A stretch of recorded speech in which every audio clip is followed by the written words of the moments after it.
Hey everybody, welcome to another Mark and Mike live stream. The M&M Express is here, ready to drop some elbows on y'all. How you doing, Mark? I'm doing good, man. Been super busy this weekend, just working on different projects, man. It's nice to take a break and talk for a while. Yeah, I bet. Because you're on your laptop going, okay, I need to create a new world. All right, this person has to speak like this way. And what kind of work? I was working on Graveyard Shift 4 today. Oh, dang. And I literally created 8 new characters in the first 8 pages, and I had to kill one of them. And I was like, wait, I like all these characters. So then I created a 9th character to kill. Isn't that always the way? Yeah.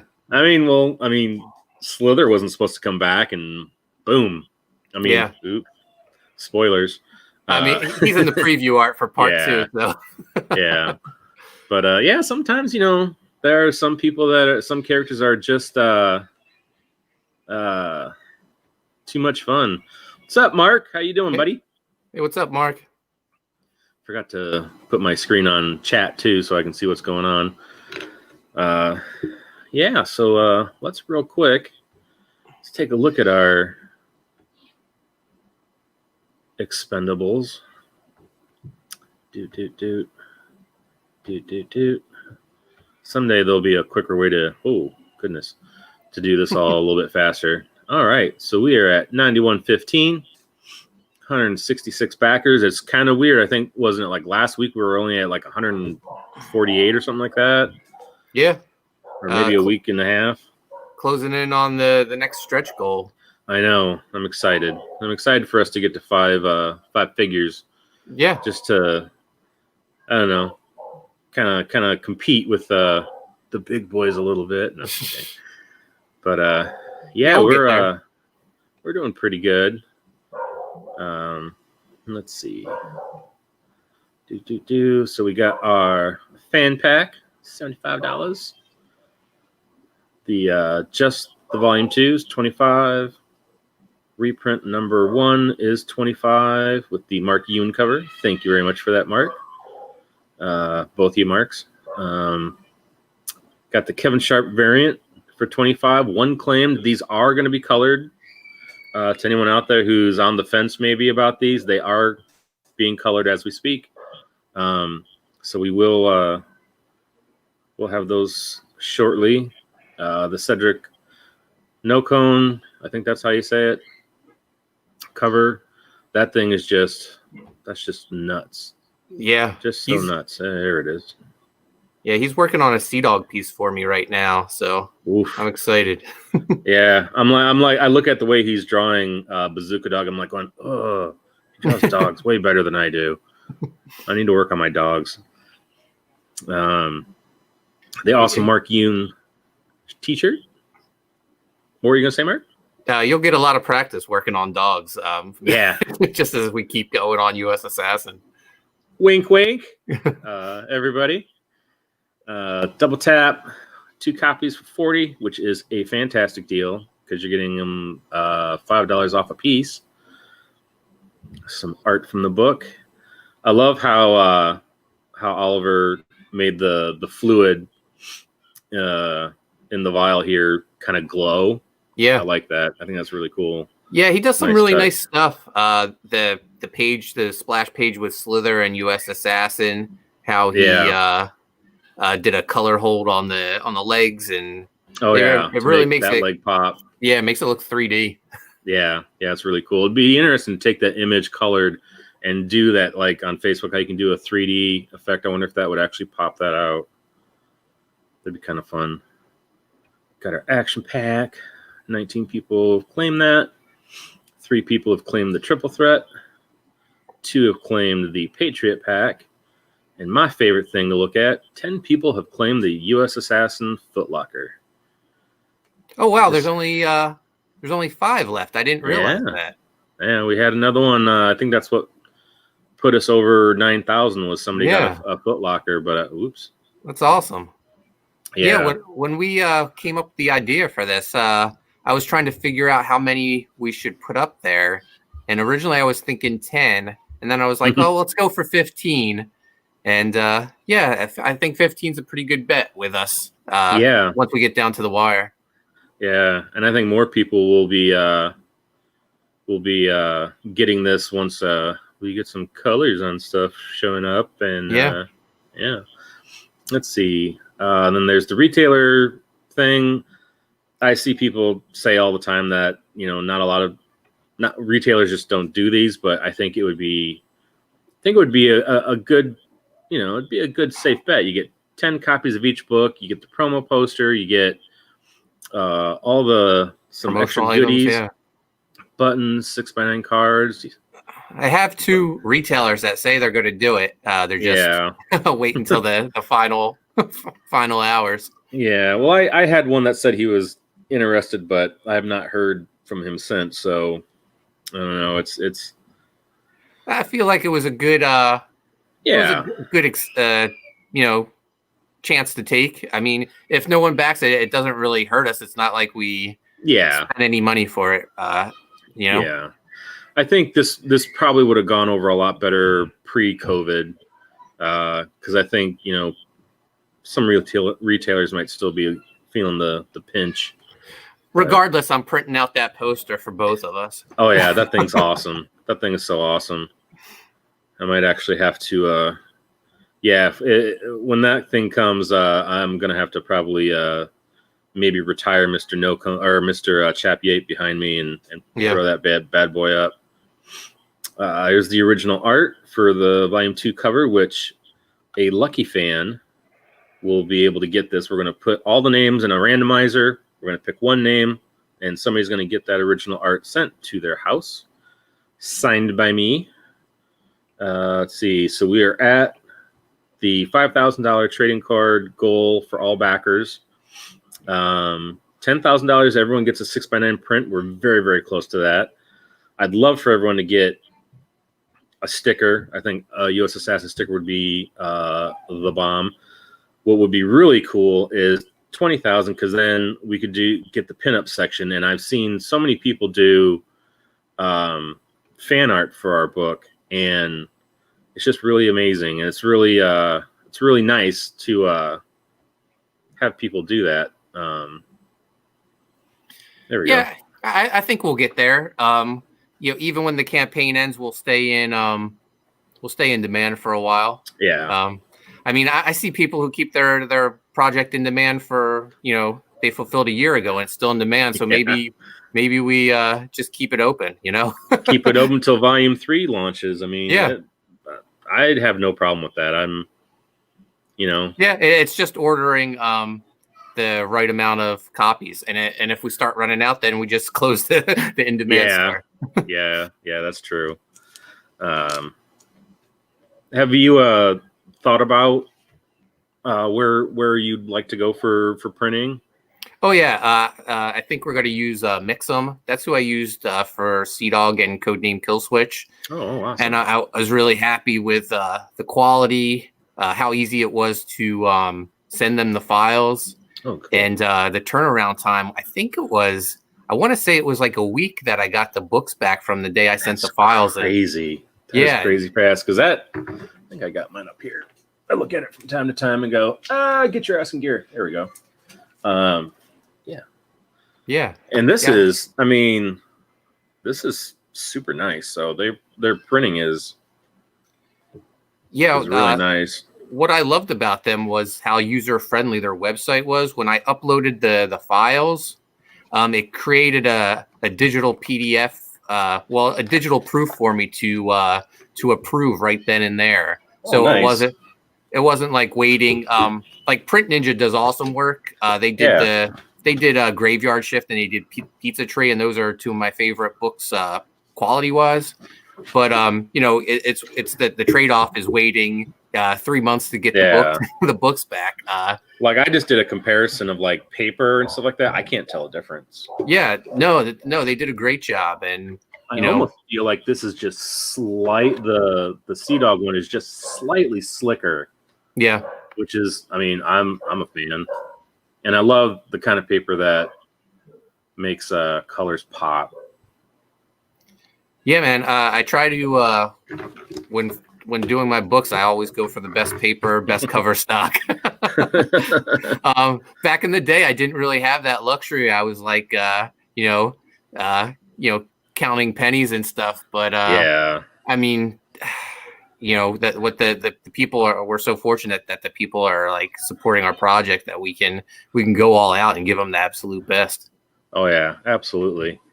I don't know what I was thinking of. Oh yeah, there it is. I mean, once you get, to this, I mean, that's still super nice and super slick. I look at that and I see, like, I wish I could change so much about it. Oh, really? I mean, like, as far as like printing wise, I mean, I think it came out great, but Yeah. like just looking back, I guess the colors are like 15 years old, and I feel like they could be improved upon and stuff. Yeah, I think I mean, kind of works with Steve's art though, because it's Yeah. kind of old school, yeah. yeah, kind of old school, kind of I don't know, like I see shots like that, Yeah. and it makes me think of like the transitionary art for like Creepshow. Mm-hmm.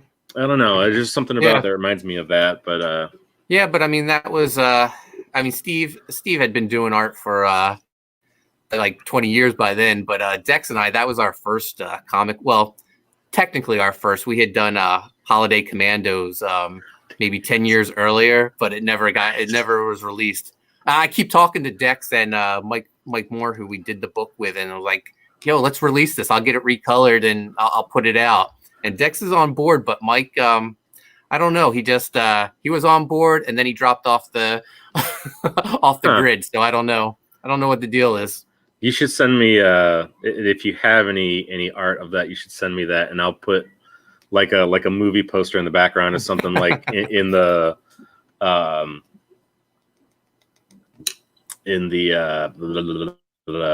home base of USAssassin.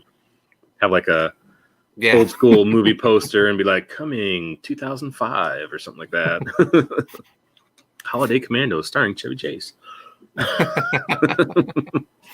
Oh gosh, I feel like I got something in my tooth. Sorry. Oh, by the way, I'm wearing my Graveyard Shift hoodie. Nice. That is nice. Yeah, I picked them up Friday. Chase and I, we each got one. Yeah, the people that do it, it's a local place. Awesome quality. So yeah, I love my shirt that I got. So awesome, man.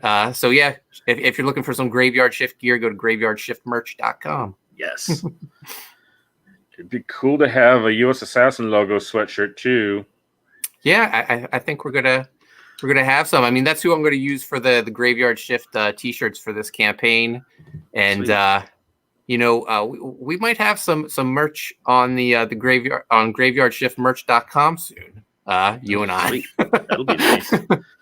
Yeah, I was just thinking like the logo, the USAssassin logo with like the blood splatter like, would just be cool, like on a black t-shirt or a hoodie. I'm half tempted to, just because I really want a hat. I'm half tempted. There's a lids.com, I think. Oh yeah. They're like a, you can give them a design and they'll embroider it on a hat. And I'm just like, I just want a hat with the logo, because I mean it's time to retire that bad boy. That thing's old as heck. So yeah, I don't know. Maybe one of these days I'll be on stream with my fancy hat. Well, we'll get you a hat, man. Man. But yeah. So, Mike, what have you been working on? Anything besides Graveyard or USAssassin 3? Some stuff for USAssassin, and then last night being on Fraga's stream. Well, the light's probably too bright, but I can see it. I kind of got inspired to do a Black Flag piece for Dan. That's awesome. And I actually went back to wood pencils just because I don't know. It's good. I think the thing with like artists is that you get kind of, or maybe it's just me, you get bored and you're always looking for like a new thing to do. Like, I mean, I've got all these stupid pens and pencils and stuff, and I'm like, I haven't done wood pencils in a while. Let's try that. And I'm just like, oh, you're so dumb. But yeah, I really, really dig it. And what inspired me was, and this is how years ago Dan and I kind of connected over Facebook. I saw this, he posted it, and I immediately private messaged him, and I begged and begged and begged and begged, and then I begged some more for a high-res file. And I said, I just want the black and white because I just want to look at it, because I love because this is probably the first thing I've seen of Dan since the 90s, because he went into directing and storyboarding and stuff like that. And so just like, try to zoom in a little bit, just to see how organic his lines have gotten. Like, it was just super inspiring and super cool. So like, I have held on to this for a couple years now. I don't think he put a date on it. I don't even know where his signature is, but it's just, Dan's just been always one of those cool guys. And man, last night, every time he has me on it, he's just super cool, and never treats you like he's any better than anyone else. He's just super chill, and I just have huge respect for Dan. I think he's super cool dude. But yeah, I saw that, and it kind of re-energized me a bit, and I'm gonna stay in the kind of style frame I am for the rest of volume 3, but I might fart around a little bit and try some kind of organic-y lines, and maybe not be so 90s image, and maybe kind of update it a little bit. But yeah, that's pretty much all I've been doing. I always like to have kind of my artistic side piece, as it were. If like a page or something has just been driving me nuts, or if I'm just kind of like the tank is empty, I always like to have something on the side to kind of noodle on, to kind of re-energize me, and that's what's been really nice over this year, is having commission work. I haven't had one in a while, but it kind of helps to kind of switch gears, instead of working on like panels, you can just kind of let loose on a big piece that's one image. But really, that's all I've been working on. Getting volume 3 to the finish line. Which is I'm so excited for volume 3. Me too. Once again, that last page just made me go, this is going to be awesome. Just like volume 2. Volume 2, when people get it in their hands, they're going to get to that last page and they're going to be like, no way. And then same thing with this one. They're going to get to that last page and they're going to be like, what? Yes. Yeah, besides the story, we got a lot of surprises in the works for USAssassin, other talent that's going to pitch in and give us some art for the book, and some other surprises. But we did get it on. It was on a stream. I don't think it wasn't last night's, but it was the last time I was on Dan's. He did say he was doing a cover for us. It's on awesome. YouTube. It's on YouTube, so it's forever. So verbal contract. No, we'll hold them. I think that'll. I love seeing other people's. God, I'm echoing or something. I don't know. I love seeing people's interpretations of USAssassin and the other characters, and part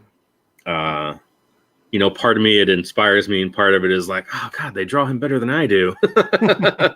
But that's just the fun of it, and seeing people get a kick out of it. I mean, who knew a few years ago, people would be dying to draw our character and be like, oh God, can I draw it for you guys? And yes, please.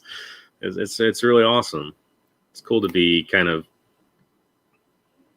not at that point, but at a point where people digging our stuff, I guess. Yeah. But like speaking on how you have your artistic side pieces, it's the same way with me with writing. I mean, just today I started on I was writing the dialogue for USAssassin 2. Only 9 pages left for that, and then I can start sending the pages over to Eric Weathers to letter. But then from there I jumped to Graveyard Shift 4, which I spoke about, creating all those characters, and then I worked on that for probably like an hour, and then I jumped over to Sea Dog and Codename Kill Switch 2, which and I hit the halfway mark on that book. So I'm happy because I know Clint is going to start drawing pages for it soon. So I didn't want to leave him hanging. Man, your brain has to be like a 10-speed bicycle where it's like to this book, to this book, to this book, you know. Yeah, I mean, I've said it before. My biggest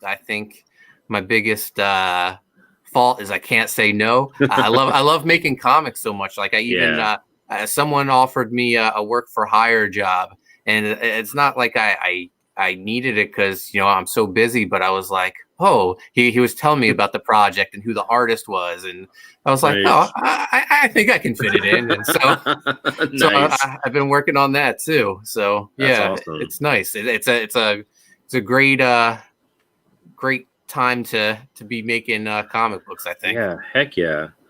I just wish I was faster. That's the only thing I need to work on. Is my speed has improved, but I'd love to be a bit faster. But I guess there is something to be said for, taking a normal amount of time to make sure it's not garbage. I don't want to spit out garbage, but I just think, producing will get me there, and who knows we could possibly have 2 volumes released next year of USAssassin. So that would be awesome. It's kind of neat because I never thought I would have two books of. I mean, granted, one was a long time in the making, but volume 1, volume 2 are more than likely coming out this year. I mean, volume 1 already did. Volume 2 stands a really good chance to being out before the end of the year. So that's 2 books in 1 year, and if we can do the same thing for 3 and 4, I mean, that's just I never thought I would be in a position where that would happen for me. And on top of it, the 20-page supplemental we did came out this year too. For Graveyard Shift. So you had a good year, a good 2020. I did. I'm probably the only one. Oh, thanks, Mark. It's kind of surprising. A lot of I always do the vanity thing. I go into YouTube and I Google USAssassin because I always want to see if there's like a new review. And one of the constants through almost all the reviews is everyone thinks it's a really cool design, which I was just trying to make something that was kind of patriotic but not tropey, I guess. I guess his new outfit's a little tropey with the big star, but that's cool. I like it. I dig it. That's my favorite of the 2. That's my favorite. I think it might just be that the chest piece might stay the same and all the other accoutrements might change, like boots and gloves and gauntlets, and I might tweak the face mask again. I might make it like a helmet, maybe, for next time, for volume 4, dun dun dun, because we know what's going to happen. I almost said something. I was like, oh no, that's bad. Don't say that. Don't say that. That's gonna give stuff away. Oh. Full brakes, both feet on the brakes for that one. But it's definitely a good time to be doing comics. We did send the link out to a couple of folks, but I think we might just be in the mix because I know there's a bunch of streams going on. Dan Fraga's over on Jimmy Ray's stream. I think Malin had one that started like a half hour ago or something like that. Yeah. Or an hour ago. Excuse me. I really just wanted to test out my new laptop to see how it works streaming. So yeah, it works great. I think that's good. Yeah, maybe I can start doing my own streams one of these days. Yeah, get off my channel, you bum. No, I like having you on mine. So, but I know we all have to spread our wings and leave the nest. And yeah, no, I mean, I keep doing my La Pod Gods, but we record it through Zoom, so it'd be nice just to stream it live, because all the wrestling action, once it gets old, no one cares. Yeah, that would be cool, and then you can get like live reactions from the chat and whatnot. Yeah, that'd be cool. Man, wrestling has been so good lately. I know. I know you don't keep up as much as you used to. I but wish I could. It's like Om-Nom and Mickey Mouse on my TV 24/7 because of the 2-year-old. And I'm just like, But AEW, they had the 30th anniversary of Chris Jericho's wrestling career celebration. Oh, nice! I love Jericho. And he was in the main event. It was him and Jake Hager, who used to be Jack Swagger in WWE. Really? Yeah, and they're in the same faction, Inner Circle, and they teamed up and went against the Chaos Project, and that's nice. Serpentico and Luther. And Luther is Jericho's friend from the beginning of his career. Jericho's been in wrestling 30 years. Luther has been in wrestling 33 years. Wow. The match wasn't the best because Luther he did some high spots and he looked a little shaky on the top rope. But it was just cool because they both had a big grin on their face while they were wrestling. That's awesome. Yeah, and then they had they had a big celebration, and a clown came out. Someone presented Jericho with a gift. MJF, who's like if Jericho's the top heel, MJF is the number 2 heel in the company. Yeah, and he presented Jericho with a portrait of himself, of MJF, and Jericho took it and smashed it over the clown's head, and the clown no-sold it. So then Jericho's new finisher is an elbow strike, a spinning elbow, and he hit the clown with the stiffest elbow I ever saw. If you can, you have to like go through Twitter or YouTube to find it, because it looked brutal. Oh man! I mean, I'm sure the clown wish he sold the. Yeah, I bet the picture frame, because he definitely sold the elbow. He had no choice. Man. It's interesting when somebody's got a career like Jericho. So many people just stick to the same moveset, but like, when he was in even when he was in New Japan years ago, and he wasn't he Liger or one of those masked? He was Super Liger. Super Liger. It was only one match because the promoters didn't like how it went over. So he, but he was like an all white Jushin Thunder Liger. Yeah. But like, he's always kind of done the flip off the rope. I don't want to call it the Lionsault. The Lionsault. Yeah. And then even WCW, where he had the Lion Tamer, which that's my favorite version of the Lion Tamer, when he puts the knee in your back. And then when he went to WWF and he kind of turned it into just like a Boston Crab kind of thing. Yeah. But I tell you what, he's always been on fire on the mic. Like, I loved right before he left WCW, he was having this is comic stream, we turned into wrestling. This is the fun. And he went after Goldberg, and he had his Gilbert guy that would come out with him, and it's just, oh god, I loved him. And then when he came to WWF, and everyone was like, oh, Rock's best. The Rock is the best on the mic. The Rock is the best on the mic. And I'm like, no, just YouTube the time where Rock and Jericho are on the main stage, and they're just ripping into Rhino and Booker T and Stephanie McMahon. And I honestly think that Jericho's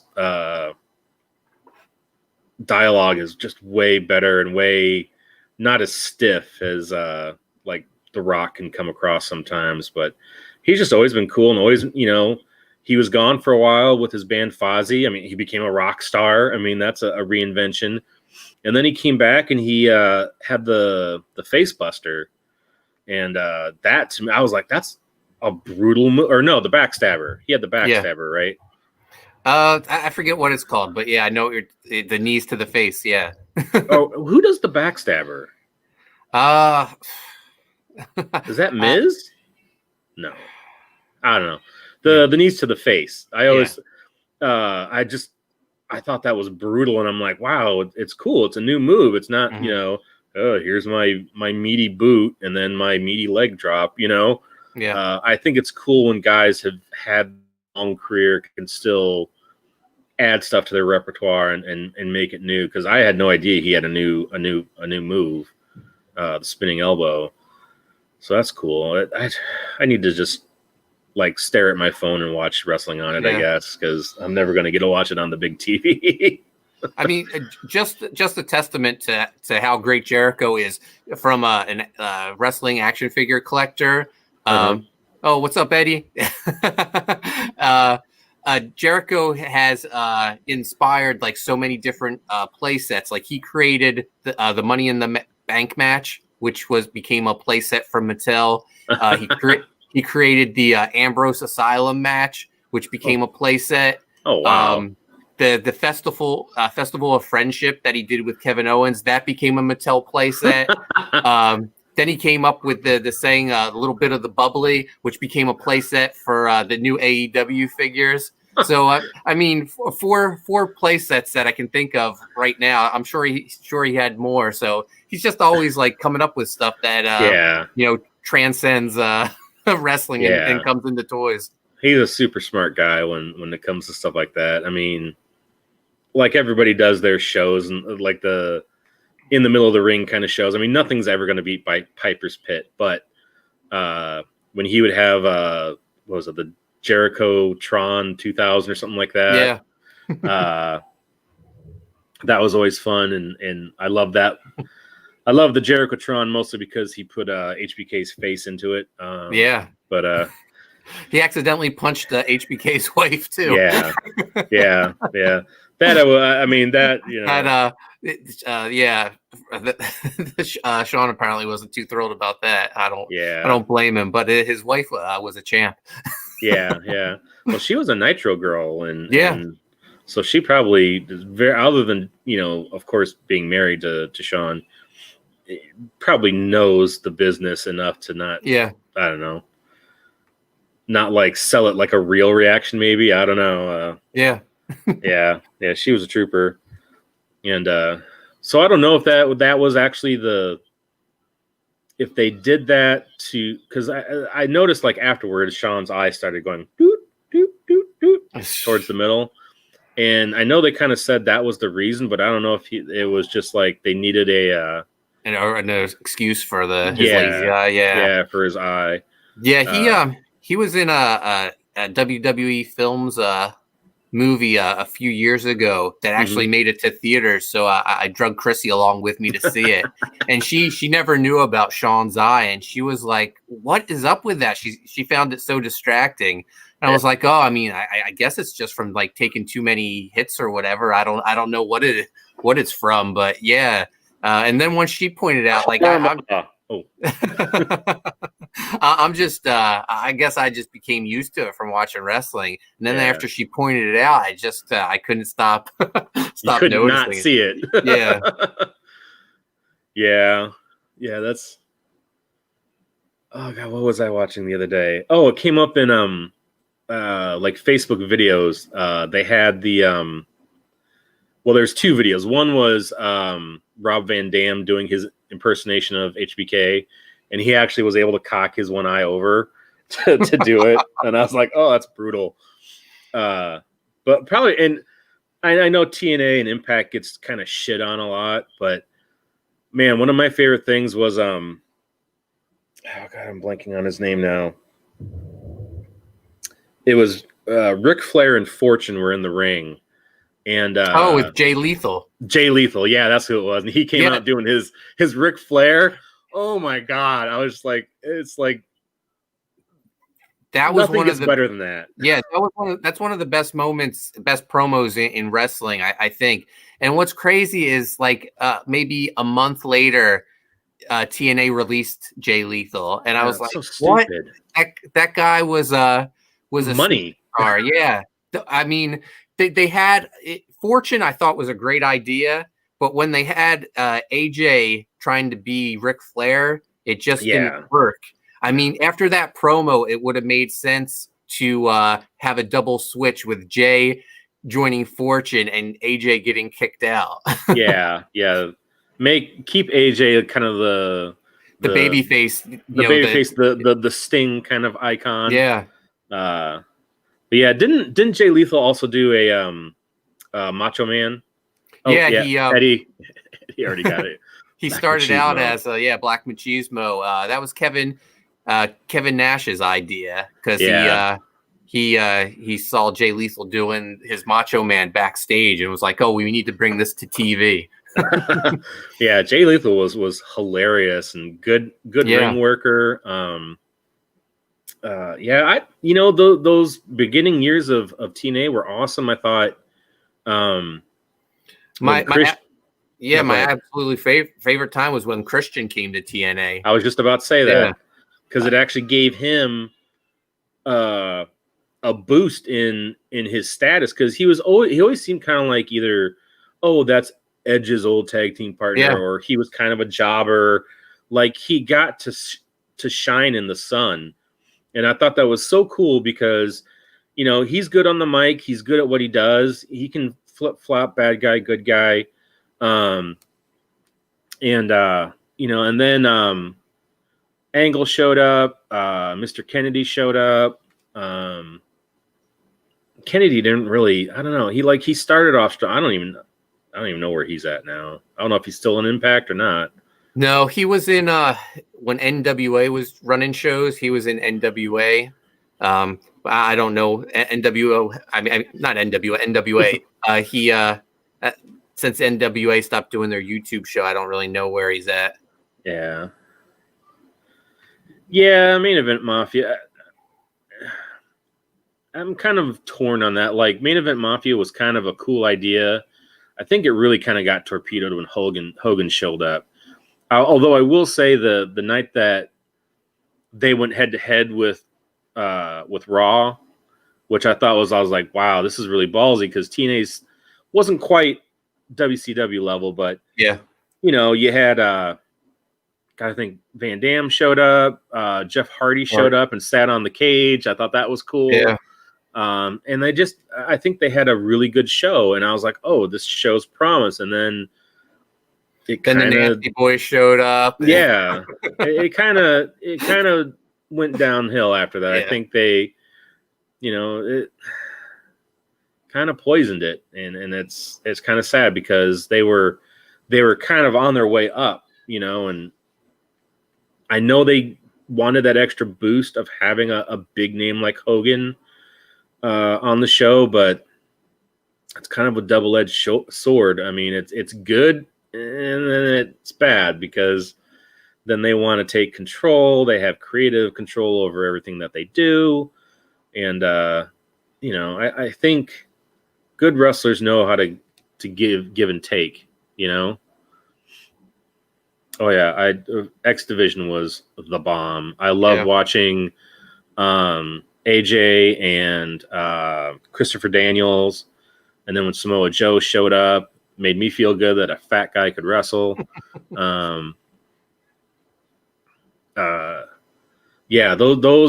think the X Division matches were my favorites, because you saw moves that you didn't see anywhere. Like, the first time I saw the Canadian Destroyer, I was like, what the F is that? Like, it just blew my mind that you could get that to work, It was just so cool.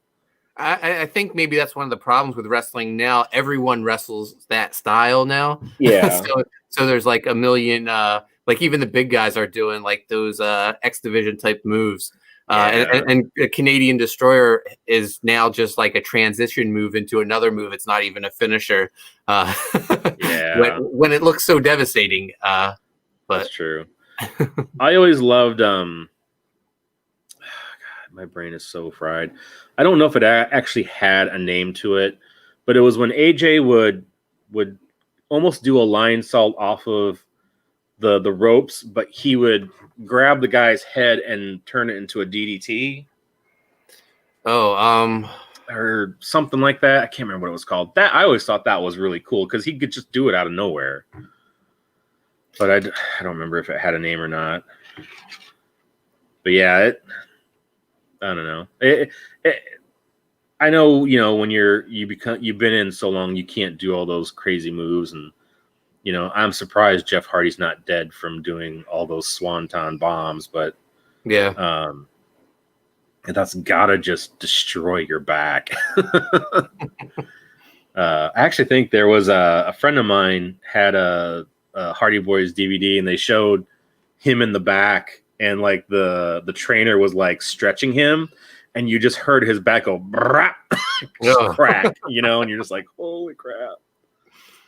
Yeah. Gone are the days of true finishers. I don't know. I was always, I don't know, moves that have like, I don't know. I never bought the leg drop from Hogan. I never felt like that was a good move.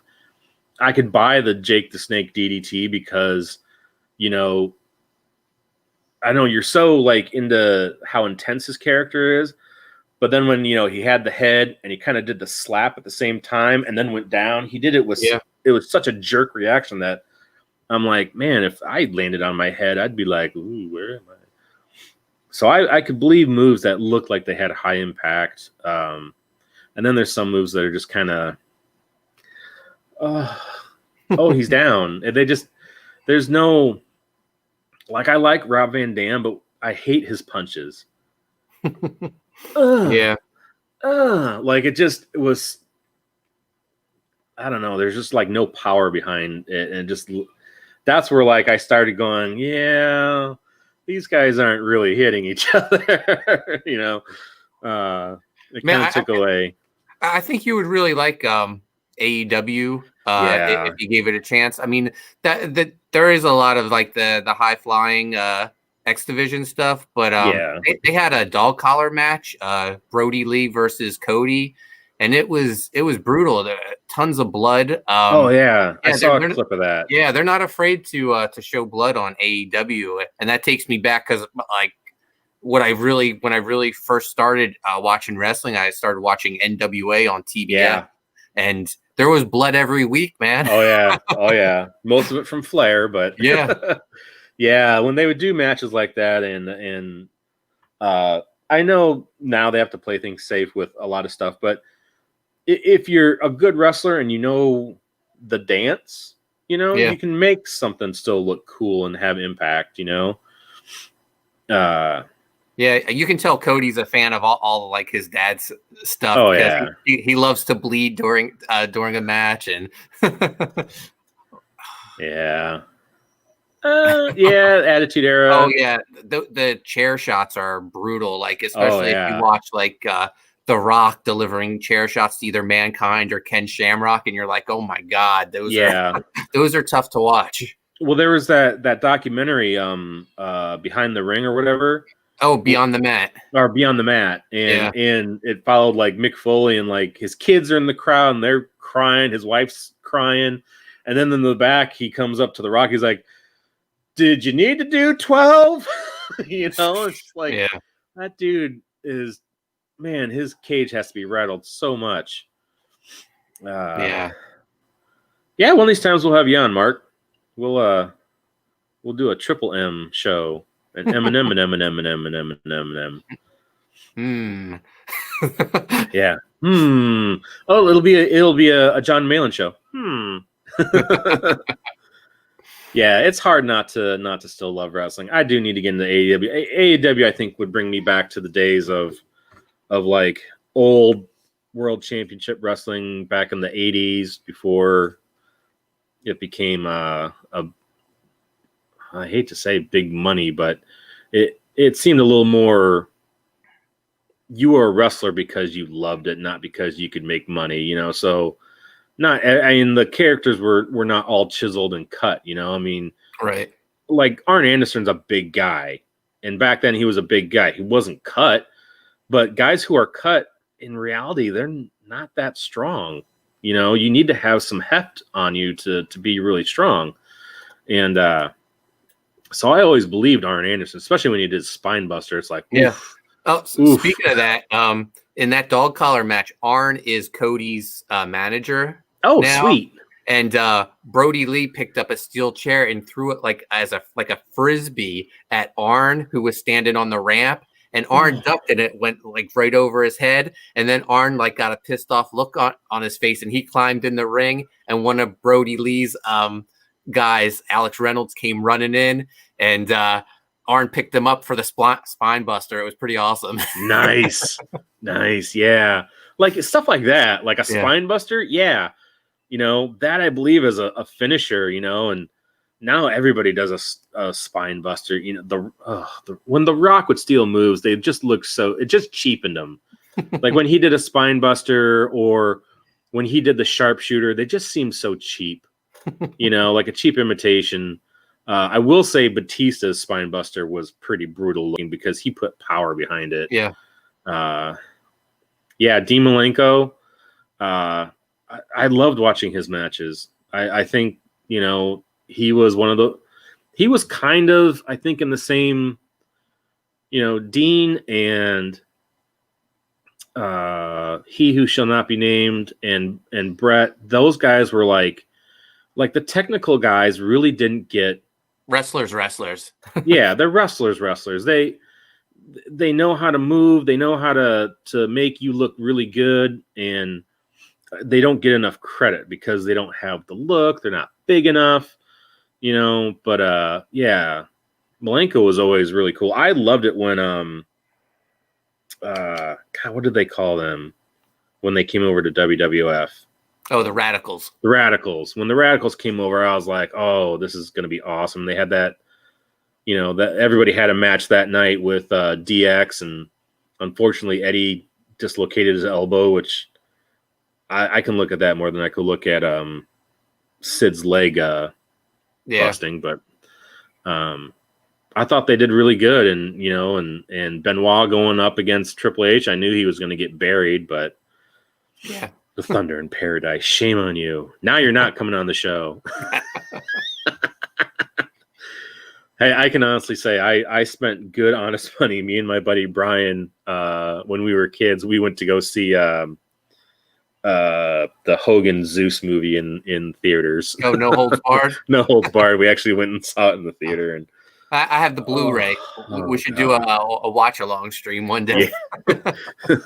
Or as I would like to call it, a cringe-along. Like, ooh, oh, God, no. I will say Suburban Commando is a great movie. Yeah, I like Suburban Commando.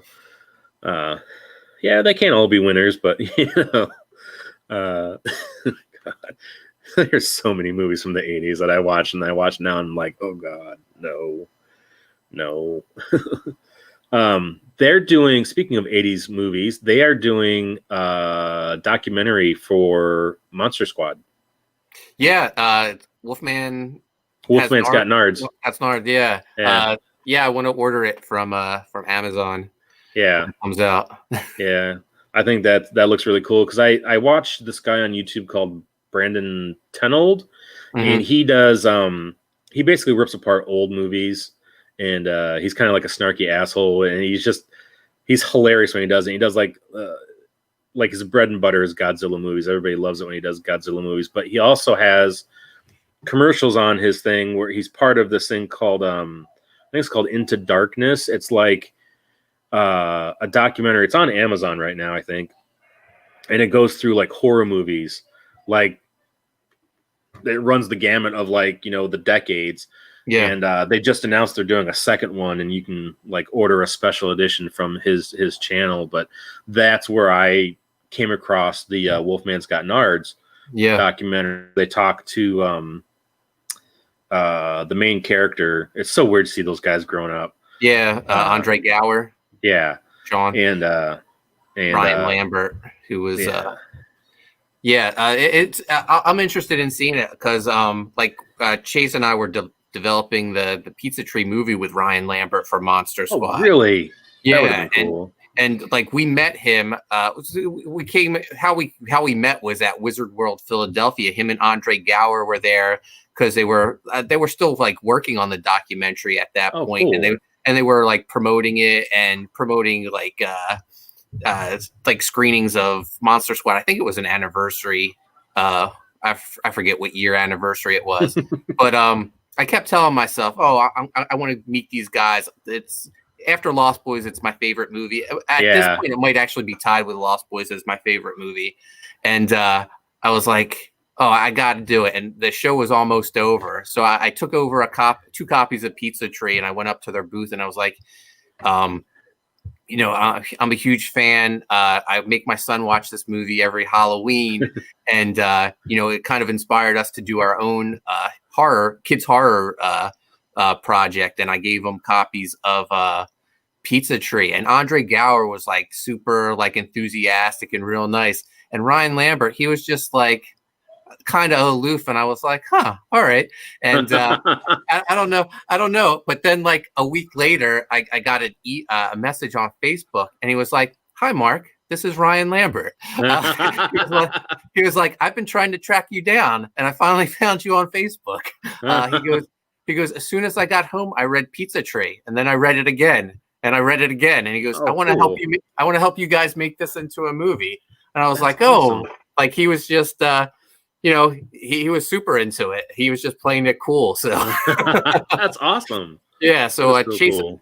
I mean, it's a slow process. And maybe one day we'll find out that for USAssassin, but it's still pretty exciting. Like all the stuff you talk about, like you put together like a pitch packet with your dream casting and stuff like that. So it's been a lot of fun. And awesome. Ryan still keeps in contact. He was in the latest Fangoria magazine, and he name dropped me and Chase in it. So really, yeah. He talked about meeting us and him discovering Pizza Tree and how it would be a great Fred Decker movie. And Fred Decker was the director of Monster Squad. So man, I'd be posting links to that everywhere. I'd be like, look. Well, he name dropped me. I ordered a copy of the magazine, and the magazine came out like a month ago. I still haven't gotten a copy of it yet. So, like, I ordered it from In Stock Trades, so I don't know what the deal is. I might have to go on eBay and just try to find another copy. Doesn't Fangoria have a website with a store, maybe, or? I think it's just available as a subscription and not individual issues. But I'm sure I could find one on eBay. Yeah. The magazine's so expensive now. It's like a $20 magazine. It only comes out four times a year, so it's really expensive. Dang. Yeah. That's crazy. Yeah. But Ryan took pictures of both of the 2 pages of the story, so I got to read my section, and it's very, very nice. I appreciate him mentioning me and Chase. That's awesome. That's so cool. Yeah, but Chase no sells it. He was like, big deal. Yeah, he'll say that till like one day the Pizza Tree movie comes out, and there's like the credit of created by, and then like executive producer Chase Polton. I mean, well, he's still pissed off that like when we were like giving our dream cast, like who we would want to play, he was like, why are we picking actors? Why aren't we just playing the characters? Because the movie's about me and him. And I was like, we're not actors. No one's going to pay to see us. Yeah. I'd pay to see you guys, but yeah. At one point I had like when I got my start in writing, I think I told you like I optioned a screenplay back in the day. Yeah, it was a teen comedy, and I optioned it back in 2001. I just had started dating Chrissy, and the producer invited me and Chrissy to come stay with him for like a week. Yeah. And we were talking, and I say we were talking. Him and Chrissy were talking. I was just listening because I was so quiet. Even more quiet back then. And at one point, I couldn't believe it. Like Chrissy went. They were talking about who should star in the movie I wrote, Give Me Back My Stuff. And Chrissy said, I think Mark should star in it. And for like maybe 5 seconds, I could see the producer. He was actually like considering it. And I was like, oh my God, this is going to be my big chance. and then he was like, how old's Mark? And I was like 28. And he was like, oh, you're too old to play a teenager. Oh no. You should be like 21. Yeah. But like the same thing happened. I was an extra in Unbreakable, the M. Night Shyamalan movie. And Dexter Weeks and I, they had an open casting call. So we both like took headshots of each other and we went down with our headshots. And I was so nervous. I thought they were going to make us say something or something. They just collected our headshots and thanked us and we left. So I was like, oh, what a letdown. This was probably just a publicity stunt to hype up the movie. Yeah. And like a month later, I got a call that I was cast in the movie. I was like, what? And they were like, we need your information. So they were like, you know, they were asking me my sizes and stuff for the wardrobe guy. And then they were like, and what's your birth date? And I told them my birth date. And they were like, and that makes you 18? I was like, no, it makes me 26. and they were like, oh, wait a minute. And I heard the guy, he was calling to like his boss or whatever. I was like, I could hear him. And he was like, the guy we cast for Teenage Boy, he's 26. And the other guy, I heard him say, who cares? Make him a young man. That's awesome. Yeah. Just cast him. Yeah. So I got awesome. I got to be in Unbreakable for a day of filming. But my scene got cut out. So so they put out like a collector's edition with the deleted scenes, and that scene's in it, but they cut me out of it because like I was just so we went through wardrobe, and well, I had to go for like a day of getting fit for my wardrobe. So that was real cool. A little weird too. That because the wardrobe guy was watching me undress, and I was like, what's up, man? Knock it off. That's kind of creepy. But I was just in like Holding, where they had like thousands of extras, and I always told my one friend that I went to college with, I was like, I'm gonna just get discovered. You just watch, just joking around. And this woman came down to Holding, and she pointed to me and this other guy. She was like, "You come with me," and we got led onto the set. And nice. Yeah, they positioned us in a shot that was already set up, and we did like a bunch of takes.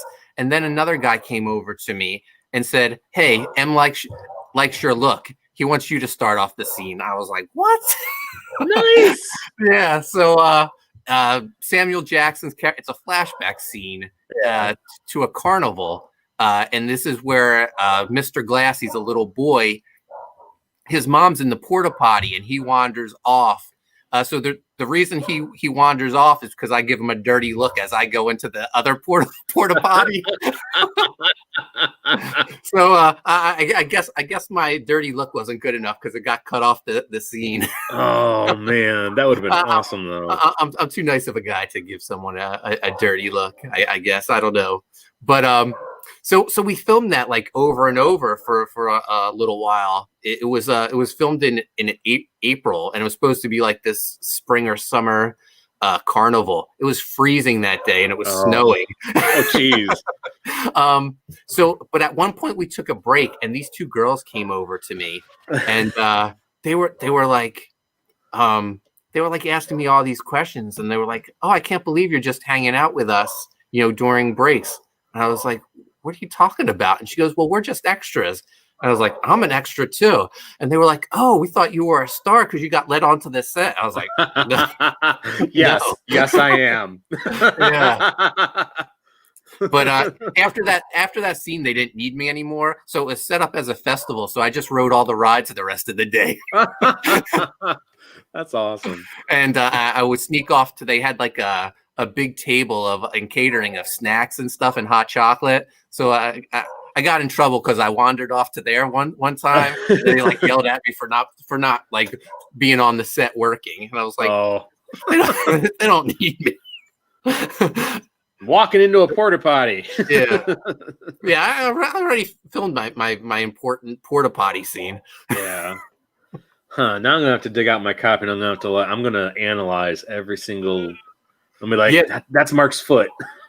that entire sequence got cut out of the movie. The flashback scene, and Dex is in the movie too. He got cast to be in another scene. He got cast to be at the end when like Mr. Glass has his big art showing. His art. Yeah, Dex is in that scene walking around. He was in the last day of filming. And like when I did the first day of filming, and they were like, don't talk to M. Night Shyamalan. Don't look at any of the stars or anything like that. And I told Dex about it. He was like, oh, on my day, he goes, I got to meet him. Everyone was just like, everyone was like laid back. Yeah. Well, Dex got cast to be like, he was a guy at the party, but they paired him up with this woman to be like her date. And she was friends with M. Night in real life. So and they used Dex's car in the movie too. So they needed cars to be parked on the street, so he took his car there. Oh man. Yeah. Yeah, I guess M. Night's not friends with the porta potty. That's cool though. Yeah, that was pretty awesome. But then Dex and I went to see the movie, and both of our scenes got cut out of it. So we're like, oh, F him, man. It's F. Night Shyamalan now. Yeah. That's hilarious. Wow. It was really exciting though. Yeah, that would be fun. I'm so sorry. No, man, you're dead, man. I'm sure you had a long day. Oh God. Yeah, we had to run to my mom's this morning, me and the baby, so Lisa could have some time because she just did a huge weekend of vampire-esque shoots in the house. Yeah. And so she needed, because normally when like it's just like the three of us, because the older three are with their mom, he will not leave her alone. So she cannot get anything done. So I was like, I'll take him to mom's. You just sit and work. And then she had a shoot tonight. So she's still not back from that, which is kind of weird. But so I was just like, being at mom's and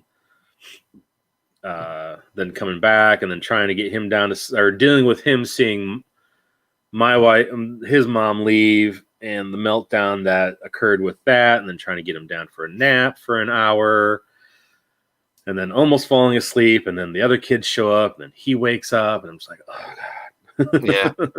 No, it's tough when you have a little one. Like I think like the hardest part of my life was when Chase was like 2. And I had just started working for DC, and I still had a day job. So at that point, Chrissy was like, I took care of him. I gave birth to him. It's your job now to like put him to sleep. So I was like trying to put him to sleep and write the Hawkman dialogue and stuff. Yeah. And I was up until like 2 or 3 in the morning some nights, and I was like, this is going to kill me. Yeah. Good Lord. Yeah. Yeah. He, I mean, I wouldn't trade it for anything, but he's just got a really strong connection with his mom, but like nap times and bedtimes, like he's all about dad. Yeah. You'll bore me to sleep. You're coming with me. So, every once like nights I do streams so like that, she'll take him up to go to bed. And Chase is a daddy's boy. I think because he's a little afraid of Chrissy, but so am I. So I don't blame him.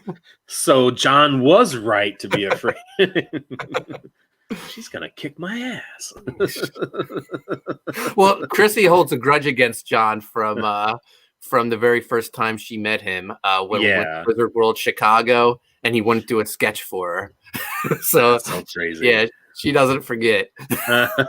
And she doesn't forgive. No. Well, I'm glad I didn't stab her with keys and I stabbed Shawn instead. Yeah. Because I'd never hear the end of that. She'd be like, don't you be talking to that McMahon kid. He stabbed me with keys. No, you're in her good graces. She likes you. Aw, yay! Hooray. She warmed up to John too. She likes him. Yeah. John's a hoot, man.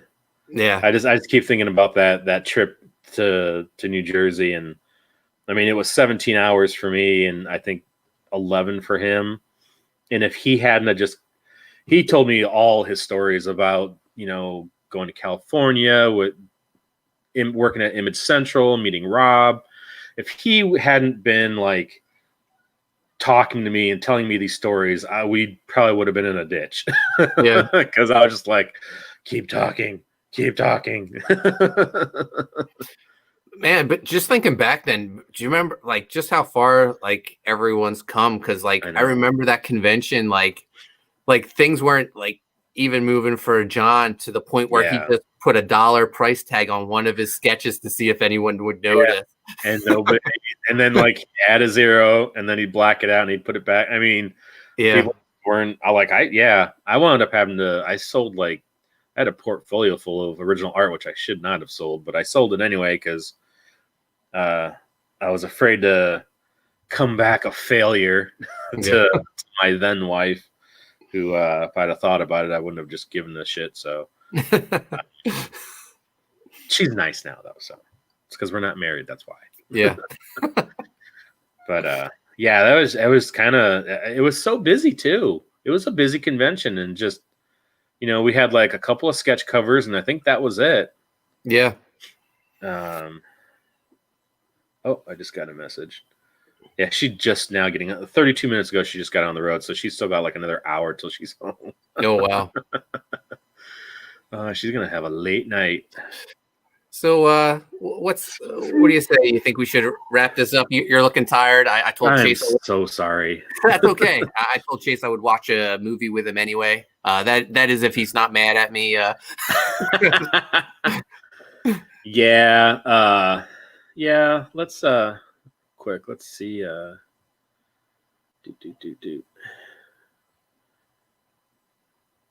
movement. Dang it.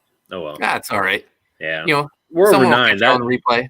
Yeah. That was I was astounded we got to 9. I was like, man, it's gonna happen. No, I mean, there's always like a lull in the middle of a campaign. But we'll hit 10 soon enough, and then like there'll be a flurry at the end of the campaign, and then we go in demand, and we'll be fine. Like I've seen campaigns make like an extra 20, like small campaigns make an extra 20 grand in demand. So yeah, that'd be nice. Night, Mark Yoon. Yeah, we'll get Mark on with us one time. Yeah, we'll do that. It'd be because I've never met him or talked to him, so it'll be fun. Just be glad it wasn't my studio he walked into or had his dad. Who's this kid? No, so when I told that story, he messaged me and goes, I wasn't 16 then. I was 15. I was a lot older. So we can get the true story from Mark. The true Hollywood story. Because I feel like he's way younger than me, but maybe he's not. I don't know.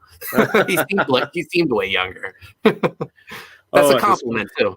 Yeah, at this point, everybody seems younger. I'm just like, oh gosh.